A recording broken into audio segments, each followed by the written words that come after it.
பார்வை அதைத்தானே யாசித்தேன். கிடையாது என்றால் கிளியே என் உயிர் போக யோசித்தேன். 4 ஆண்டு தூக்கம் கெட்டு இன்றுன்னை சந்தித்தேன். காற்றும் கடலும் நிலமும் அடித்தீ கூட தித்தித்தேன்.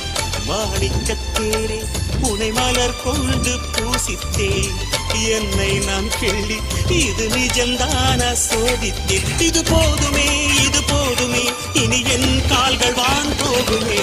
என்ன அழகு எத்தனை அழகு கோடி மலர் கொட்டிய அழகு இன்றெந்தன் கை சேர்ந்ததே.